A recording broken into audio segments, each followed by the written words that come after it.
Hear the legends, old and new. Wisdom flow like rivers true. Share your heart, the stories thrive. In this cast we're all alive. What is up, everybody? This is Chase, and welcome back to the Wellness Center podcast, where we are destigmatizing mental health one episode at a time. Guys, I am so grateful that you are tuning in today. We are just getting into mid-November right now at the time of filming this, which means Thanksgiving is coming up, Christmas is coming up, and for me personally, we're about to have our third child, so life is about to get crazy, guys, but I'm super excited for it. It's a lot of fun. This is just a time in life that I am super grateful to be a part of, and it's absolutely great. So I hope everyone else is having a great holiday season. I hope some of you guys are starting to get your Christmas shopping out of the way so you can just enjoy the holidays without the hustle and bustle and the rush of getting those gifts last minute. And again, generally, I hope everyone's just doing really good this time of year. I know the transition from summer and fall to winter can be hard for some people. So I hope that you're tuning in to listen to this so that you can get a new skill, that you can get some hope, that you can listen to another amazing story of resilience. And speaking of which, guys, I am so excited for my guest today. Typically when I have a new person on the show, kind of the before we start filming is very similar. And this guest, guys, she just took over and offered up her services and gave me a really cool example of what it is she does and how powerful it really is. And so I'm really, really excited for her to share that with you guys today. I'm really excited for her to share her story with you guys today. She is going to be seriously one of the coolest episodes that we've ever had on the Wellness Center podcast. So you are going to want to tune in for the whole show, because seriously, you are going to leave feeling empowered, feeling connected, and feeling excited for life, because this is what this woman does on a day-to-day basis. So I'm really, really excited for her, guys. Before I go into her epic introduction, which is so rightly deserved, I do have two quick favors to ask of every single one of you guys listening. The first is, if you're not a part of the Wellness Center tribe, please make sure that you guys join that. You can do that one of two ways for me. The first is, if you're watching on YouTube, you can hit that subscribe button. The next way that you can do that is by going on a podcasting platform like Apple or Spotify and hitting that follow or download button. Guys, doing so is going to help spread awareness of destigmatizing mental health. It's going to spread these skills, it's going to spread these tools, and it's ultimately going to make the world a better place. So please make sure to do so. Guys, my second big ask of you guys is to share the podcast with somebody that you know could benefit from the lessons that my phenomenal guest has. Guys, so as you're listening to this, be thinking of at least one person that you know that could benefit. And when you have that thought, when that person drops into your mind, when you're listening to this episode, share it with them. Let them know you love them. Let them know you care about them. It's going to make the world a whole better place when there's more love that's spread around. So guys, those are my two big asks. I have talked enough. I want to bring on my amazing guest, guys. So by way of introduction, so my guest, guys, she is a certified third level Reiki teacher. She's an emotional code, body code, and belief code practitioner. She is helping clients worldwide release what holds them back without reliving the trauma. She grew up with abuse and trauma, and like many of her generation, but found healing and transformation through energy work and holistic modalities. Her journey began with personal pain and a 2-year search for alternatives to pills, discovering acupuncture, crystals, and finally Reiki, which brought lasting relief. Using these techniques, she has not only transformed her own life, but has helped her family heal, and both through big and small challenges. And she's passionate about guiding others towards the future of healing through powerful energy-based practices, no matter where in the world they're located.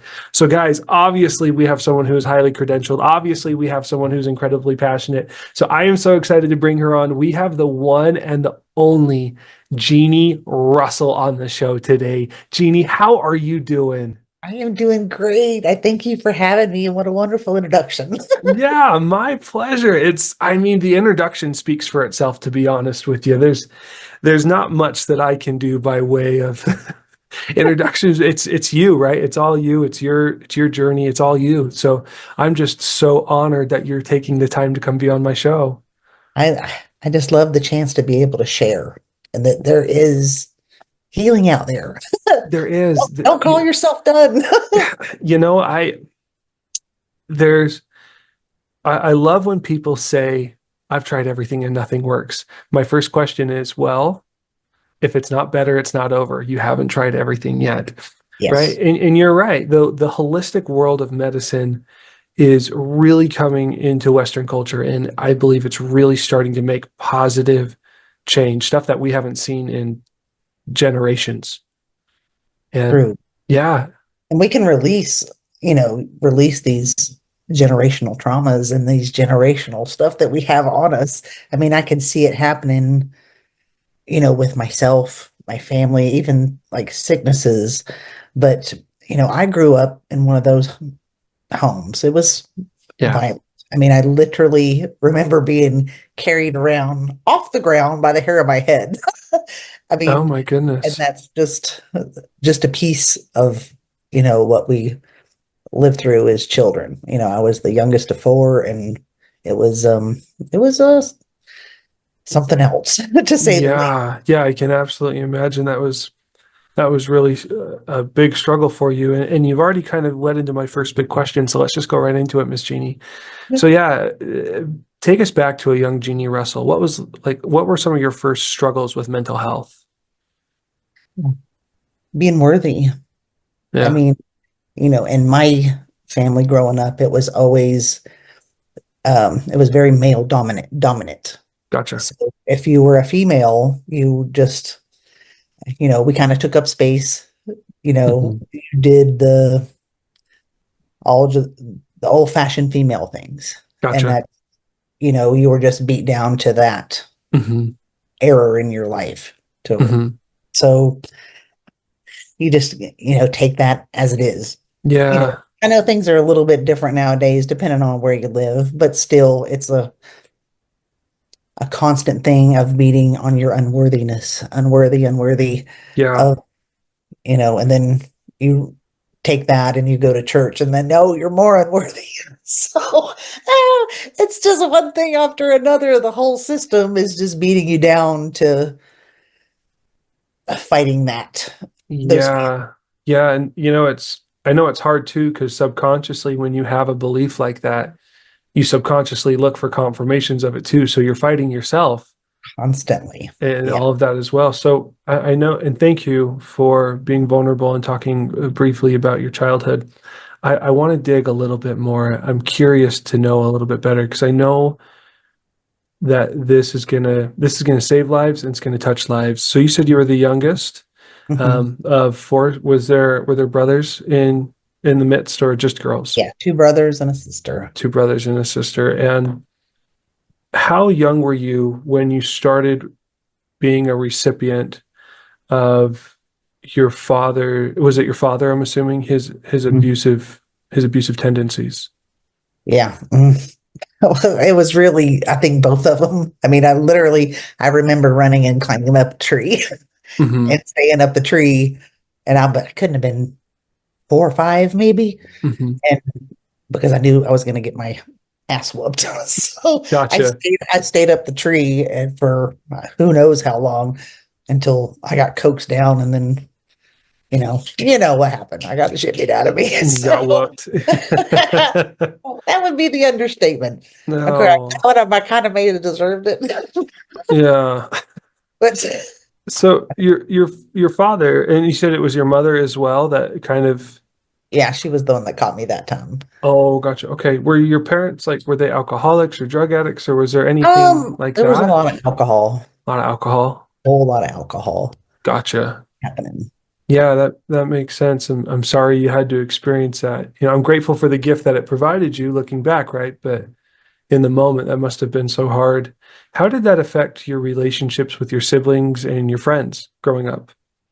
Oh, a lot of us lived the same thing, and Yeah. I think it was kind of like that, the Gen X generation, Hmm. that you try to just stay away from home as long as you could until you had to go, till you had to go home. You just didn't. Yeah. You just took care of yourself, and that's how we managed to get through. And that's Yeah. what brings in the rough. the roughness. I know we were going to talk about like the physical things that it did to us. I mean, Hmm. because when you stayed gone all the time and you weren't under their thumb, I remember falling off the motorcycle Hmm. and, I mean, just crazy stuff. Of course, that's where part of my aches and pains came in because we Yeah. were absolutely relentless on our bodies. As all kids can be, right? Yeah. They, I've learned that kids bounce really well.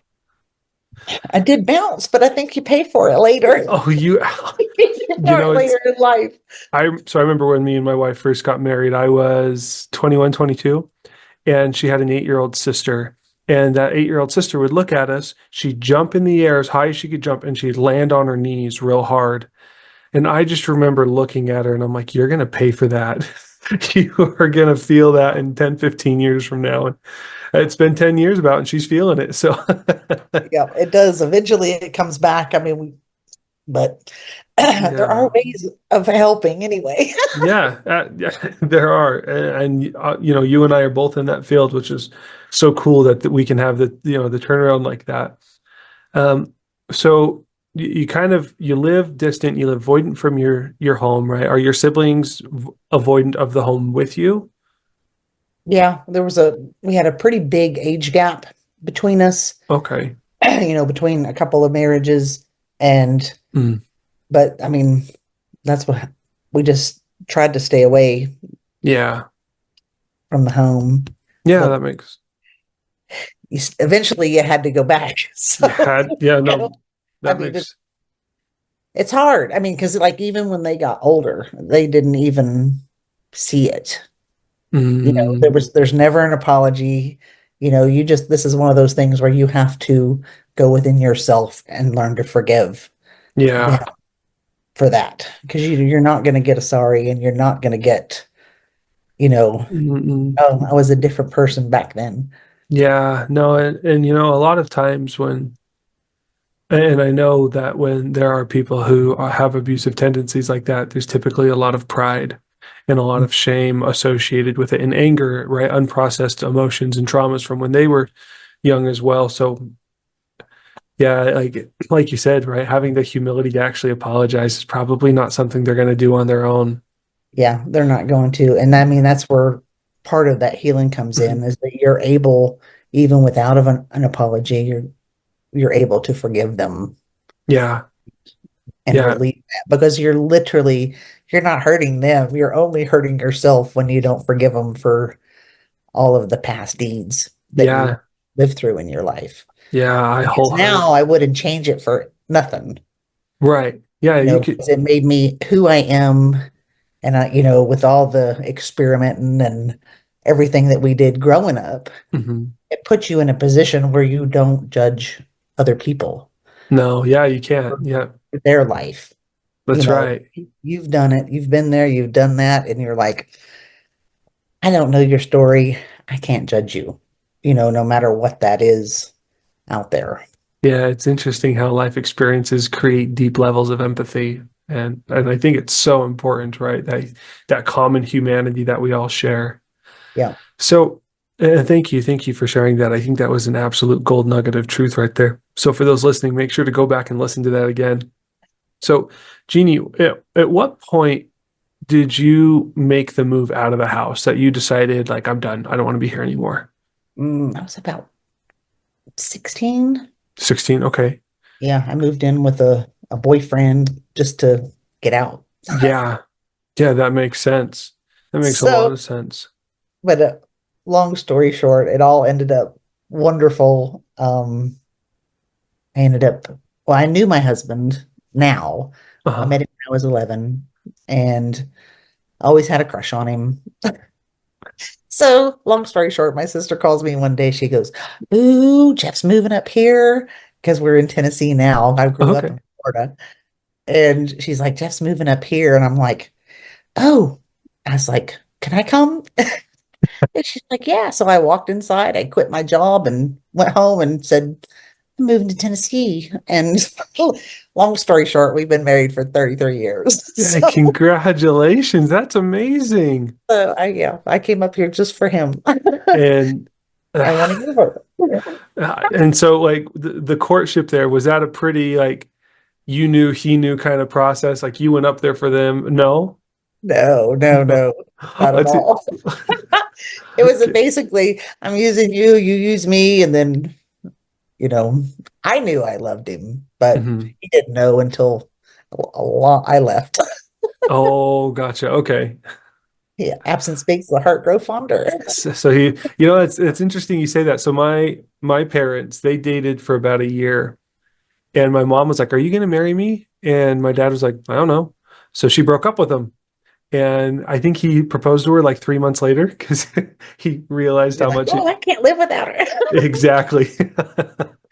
That's So, yeah, amazing. Okay, that's kind of so how it happened. that's awesome. That's Here's the awesome. envelope.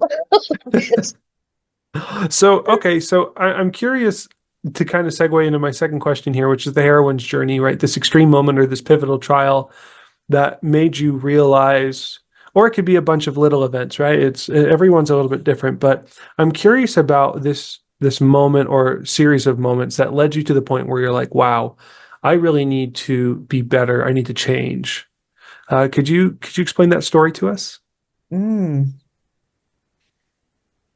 it would be a bunch of little things. I think when you look back on them now, you're like, this was steering me in the right direction, because I talked about church Mhm. and having a breaking moment, and ended up spending years in church, but then I ended up moving further away, and it was just too much trouble. Long story short, I didn't walk away with one friend that I didn't walk in with. Mhm. And that just it ruined me for that reason, Mhm. because just people pretending to be your friend and then Mhm. they're not actually. Yeah. And those, that's like one of the little things that sort of breaks you down. And like over my lifetime, the friendships have always been a big problem, you Mhm. know, the deception, the and all that. Yeah. So all the little things just kind of snowballed, and you Mhm. hold on to all these emotions, and mine ended up in my neck. Mhm. And part of it, I have like reverse curvature, and then severe degenerative disc and Mhm. arthritis. Gotcha. Spent 2 years with a neurologist just because it was just not functionable. I just Mhm. couldn't function in the pain, and all the MRIs and the physical therapy and blah blah blah. Nothing was working. Mhm. Then he basically after that he's like, wash my hands. We'll put you on some medicine, and this is all we can do for you. And I'm like, I'm not having it. You Yeah. know, I've watched the addiction and the to the medicines, and I'm like, I don't want to be there. Mhm. Because I've over those little pieces and parts of dealing with the medical system, I've Mhm. learned that it wasn't my friend. You know, Right. that I did I don't know, it was about 20 years ago, did a flu shot and ended up sickest I've ever been in my life. And they're like, okay, we're going to give you this. And if you're not better in 24 hours, you need to go to the emergency room because there's probably meningitis. And I was like, it was terrifying because I'm like, spinal tap, no. I'm not one of those people who take pain very well. Oh no. Well, that's just not trusting the medical system and not trusting pharmaceuticals Right. and in that point. So I went on another journey, and that's the kind of what brought me into my journey of becoming, into crystals Mhm. and, acupuncture and finding things that lasted longer and longer and the relief without having to take medications. So I did Reiki, and I Mhm. was like, ooh, that relieved, my pain. I mean, because just endless. I mean, to the point I was literally sleeping with a rock, a stone, a petrified stone. It's called petrified wood. Hmm. I would sleep with it in the crook of my neck because it would give me that bit of relief that I needed Hmm. to not be on pills. Oh, wow. Okay. So, I mean, crystals, they're very powerful. Yes, they If are. you find the right one, because I went in for one thing and the lady's like, "Oh, you need to try this petrified wood." And it's ended up being my favorite stone that I own. So I own a lot of them though. That's really cool. Yeah, I'm a firm believer that everything is made of energy. Everything has it, right? Yeah, And yeah, yeah. So, I know that there are people that kind of try and challenge the validity to it. And for me, I'm like, I don't personally know a lot about stones, but I know that everything is made of energy. So therefore, there must be some validity. there is. I mean, Yeah. it's so exciting. I love my stones. Don't get me wrong. Very protective and even get rid of tummy aches and stuff like that. Yeah. They're awesome. That's cool. So was it defined like the Reiki and all the different types of coding that you do and the stones and stuff? Were these things that you just stumbled upon? Did friends introduce them? Did you find them through research? I was researching and I found um the Reiki, Mhm. about just pain relief and being able to relax. And when I went through my session, I was like, I was amazed. I was Mm. amazed at how calm I was because I was always really anxious. Um, and I was like, well, I'm like, I can do this for myself, and just, I'll just go do Reiki 1 and, I'll just work on myself and Mhm. we'll be good. Well, after I did 1, I was like, ooh, this is good. I was like, okay, I'll just go do 2, you know. And then it was like the further you got into it, you're like, this is amazing. I want more. I want more, and I can help, I remember when I was doing the Reiki and I was working on my sister in Florida. Mhm. She had a stomach ache and we literally talked on the phone and I was sending Reiki to her. She's like, oh, okay, you fixed it. I gotta go. And so, I mean, it was just, those are like the points where you're like, oh my God, I can really, really help people. And it It's was so so exciting. exciting. That is so cool. That's super It cool. is. So, okay, perfect. So you've already said, like, the one thing I love about my questions, Jeannie, is that they always segue into one another perfectly. So you're talking about these skills, right, that you developed. So I'm curious, like, what were some of the first things that you did as a Reiki instructor that really helped you, and how have they evolved and to help others up to this point? Well, it was understanding, it helped me understand energy better Okay. and and that distance is irrelevant, time is irrelevant, Hmm. energy will flow no Regardless. matter how it works. Yeah. Which brings it into what I do now. Hmm. Well, I still do Reiki, but I learned from the energy emotion code, Hmm. read that book, and I was like, "Ooh, this is like life-changing stuff just from pulling little trapped emotions out of the body." Yeah, that makes sense. And well, because when we're happy, we use up that emotion, and it goes away. But Right. when we're, frustrated or angry or bitter, we kind of suck that in and like, okay, nobody wants to see that. Let's just hold it down and everything will be Right. fine. Right. And and that's how this gets stuck in your body. And it could be anywhere from your big toe to, in a bone in your head. It could be literally anywhere. And multiples can get stuck. So listening to the stories that I read in the book, and I was like, this is life changing, because in my time growing up and multiple times, I was like, they would be so better off without me here. Hmm. I remember Right. thinking, I really shouldn't be here. Hmm. I would much rather just let's go on to the next life and be done. Yeah. And you to take that away made me so grateful, you Yeah. know, to not want to nix myself over Yeah. this buildup of emotions that you've had over your whole life. It's just life-changing. I mean, you know, Yeah. the emotion code, and we've released heart walls, but like the body code is the one I did for my neck. But Hmm. the life-changing thing, I did the belief code. Hmm. This is the things that we've been programmed with over our Hmm. whole life. And, from a young one, that unworthiness that I talked about. Hmm. And working, I did a lot of work. It wasn't just, one session and it Hmm. was gone. I had to do a lot of work to get rid of that because it was so programmed in me my whole life to be able to finally release that was astounding and That, freeing and amazing. oh, That I could sit and I could look myself in the eyes and say, I love you and you are worth it. You know, yeah. And you can it, mean it too. That's the big thing. yes, and you can mean it.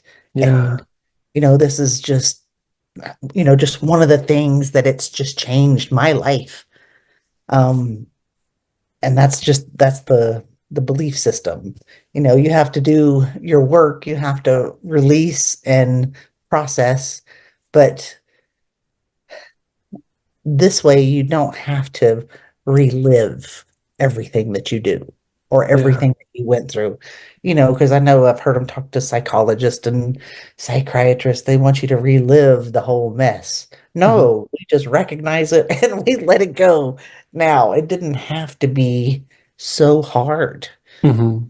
It didn't have to be years and years of stuff. You can just recognize it and release it. It's beautiful. That is beautiful. And I'm curious about this recognition that you're talking about. To, if you're willing, I would love for you to share a simple skill that our listeners can use to become aware of the energy in their body that is not serving them. The probably the biggest thing I like to start with my clients is just looking in the mirror Hmm. and changing that programming of just saying I love you. I love you. Because I know when I first started doing that, I would just cry. I would only be able to say it about 3 times. And I'm like, this isn't happening. Nope, I'm lying, I'm lying, I'm lying. But it gets to the point where you start changing your own programming, Hmm. because we've all of this that we've had beat in our heads for Hmm. all these years. This is how you start to change that programming, is learning to love the person you've got in the mirror. Right.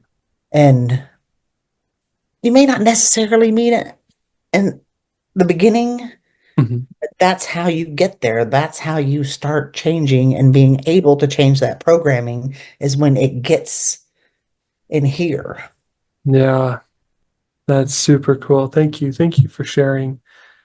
And I know you've talked about it, but I just want to bring in the question formally, which is looking back at the hardships of your life, right?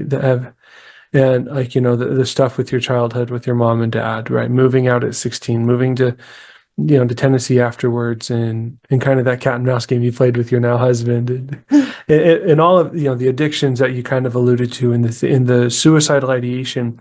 Looking back at all of those struggles and all of those hardships and everything that you had to experience, right? What do you appreciate about where you're at now in life? What do you appreciate about all of that? What do I that I can sit back and not judge others for being in the same spot, that Yeah. I can not, because that's I think one of the things we have to stop Hmm. judging others, because I think what hit me is that I've been with my husband for 33 years and Yeah. he's my best friend on the planet. And he's still been through things that I don't know anything about. And I can't judge him.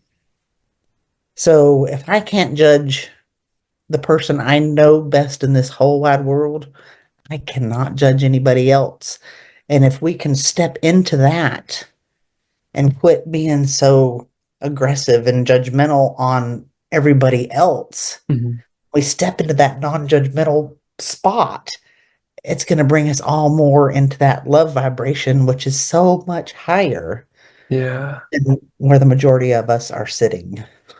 Yeah, So I love that. I love your appreciation, and I also love that advice for people. I think that is so powerful and so true and so beautiful.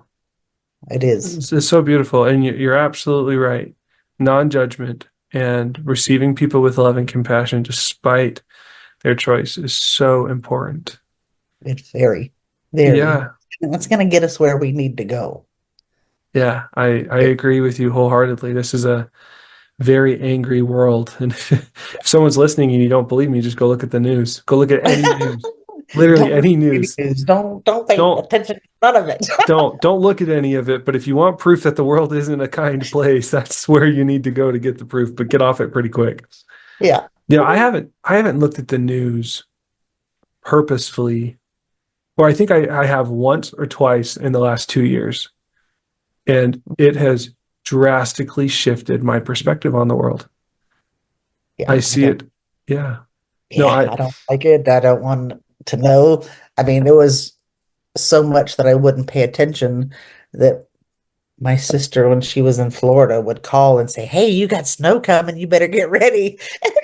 I didn't even know what the weather was. I didn't care. So no, I'm you just just going about my business. take it in stride. If the snow comes, the snow comes. That's Yep. okay. Yeah, I'm okay with I it. love that. Jeannie, thank you so much for answering all my questions and sharing your story and your life. And so I'm curious, and I know you gave me an example of it, but and I want to ask you these questions because we're filming now, right? Explain to me what body coding and emotion coding is and like what it is you do. Well, I kind of explained the belief code and then the Yeah. emotion code, because I proxy for whoever I'm working with, but the body code, it can release pains in the body because of the way the emotions attached. So Hmm. we get rid of the emotion and we reset and realign the area. To give you a quick, for instance, like we were cooking Hmm. and my husband's like, "Honey, my back is killing me." I said, "Would you just have a look at it real quick?" So I scuttle back here to my room and he keeps cooking and I'm working on him, releasing emotions and this and that. And but literally by the time I turn around and walk back into the kitchen, he's like, "Oh, thank you. I feel so much better." I mean, because emotions affect us that much. And like one of my other great stories was I was working on a young one. He's about 9, Hmm. and he kept getting sick over and over with the same thing, the same kind of sickness. I think it was about 6 weeks apart, to the Hmm. point where the doctor's like, "I have no idea. I don't know. We're going to send you to an infectious disease specialist because we don't know how to help." And in between that time, it was like 9 months to get an appointment with this person. And she found me. She's like, "Have a look." So I did 2 sessions on him releasing traumas. Hmm. And once those traumas were released from his body, he didn't get sick anymore. That's so cool. So this is, how the body was letting them know, "I need help. I need help." And that's Hmm. usually, where that comes in. Where I don't, where that would have landed in 10 years or 20 years from now had not been released from the body. I mean, who knows? So Yeah, that's really interesting. Now, is this body coding and emotion coding, is all of this a very specific form of Reiki that you've become a master of, or is it different than Reiki? it's a little different. I mean, the energy Hmm. is kind of the same thing, but this was actually developed by Dr. Bradley Nelson. Okay. And he started with the body code or the belief code, Hmm. but he was realizing what a difference, these things would make. And Hmm. then it just, we just got certified for the belief code in October of last year. So just over a year it's been available. That's And the cool. other two are a little bit older than that. But it's just a beautiful modality to help get people on the healing path. That is It's so it doesn't cool. always have to be necessarily the spiritual path, but you can heal your body energetically. Because we're physical, we're spiritual, and we're Energetic, Yeah. spirit, physical, and energetic. So you have to keep all of those parts of your body healthy. Because like one of the funny things is like, well, your appendix, well, I don't have an appendix. And well, energetically, you still do. And your body thinks, that you've performed a trauma on it when you've Right. released it. So you realign things energetically and it brings things back into order. That's cool. That's Yeah. really cool. Well, Yeah, that is really and cool. people with like PTSD, Hmm. you those memories, it's called a memory field, but you release the emotions behind the memory. So you Mm, don't take the memory away, but you take the charge right. behind the memory. So you're able to function and see these things. I learned that it was a big one. My husband was a firefighter, and one of his things that he had to deal with was extremely hard. And Yeah. once I mean, literally couldn't talk about it without crying.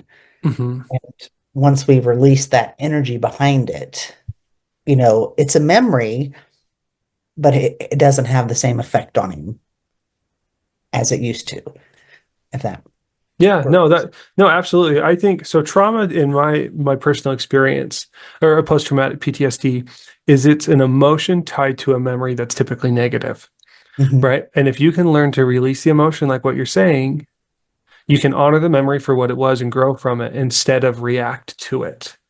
Yeah. Right. Which is, it sounds, yeah, that's amazing. Beautiful. I That is, mean, yeah, that is beautiful. thank you, thank you, thank you. Yeah. Oh, it's fun being in the holistic modality. So I do red light therapy, right? It's actually kind of why I bought this mic because it's red light. Um, but it's so awesome to see things that are typically not standardized in Western medicine, causing like real long life results. It's so rewarding. And I can see that you find it rewarding yourself. Oh, I do. I love the changes for sure. Yeah, for sure. I want to scream it from the rooftops. Everybody should try. Everybody Yeah, should try. everyone should. So, okay, so Jeannie, so since everyone should try, where can they find you? Oh, I am at Energy Work with Jeannie, and it's JEANNE.com. And I do, of course, the emotion code, I do the body code or belief code. And I have a new one called New Beginnings. Mhm. Like if you don't know what to ask for, you can sign up for a little 15-minute meeting and, see what's going to be what to work for you. I Absolutely. recommend, the body code or emotion code because Okay. if it's a if it's a belief system that's causing a problem, the body code will take you there. It'll take you to a belief code in order to release whatever's physically happening or Okay, cool. emotionally happening. Perfect. So, Yeah, guys. And if you want to go check out Jeannie, her that link is going to be in the description of the show. Just look for the part where it says check out what Jeannie's doing. Um, and yeah, you guys can go just check her out. So Jeannie, thank you so much for coming on the show and sharing your story and some of your skills and your passion and your excitement for everything that you're doing. I really, so really much for appreciate your having me. time. Yeah, my pleasure. And everyone, if you've tuned into this point, thank you so much for watching the entire show. You guys knew it was going to be amazing. I knew it was going to be amazing, and it absolutely was. So, guys, if you haven't already, I'm going to extend those my two invites to you guys again. Please make sure to join the Wellness Center tribe by smashing that subscribe button or hitting that follow button. Guys, as you listen to this episode, I know there was someone you thought of that could benefit from this episode. Please share it with that person now if you haven't already. Just take a couple seconds to hit that share button, put in their phone number, put in their email, whatever it is you need to do to send it off to those people to just spread the love. Guys, thank you so much for tuning in. I really appreciate it. I want you to know that I'm always looking for more guests for the show. My motto for you guys is no story is too big and no name is too small. If you have a story, I want to share it all. Contact me at chase@thewellnesscenter.life. Again, that's my email, chase@thewellnesscenter.life, and I can get you the link so you can schedule a time to come be a guest on the Wellness Center podcast. Guys, if you want to know more about what I'm doing on my day-to-day basis, please visit www.thewellnesscenter.life, where we are using full body pulsing red light therapy to recalibrate every single cell in your body, one session at a time. Guys, my last big thank you for tuning in today. We both hope you have a great rest of your day, and we will see you on the flip side. Peace out. Bye.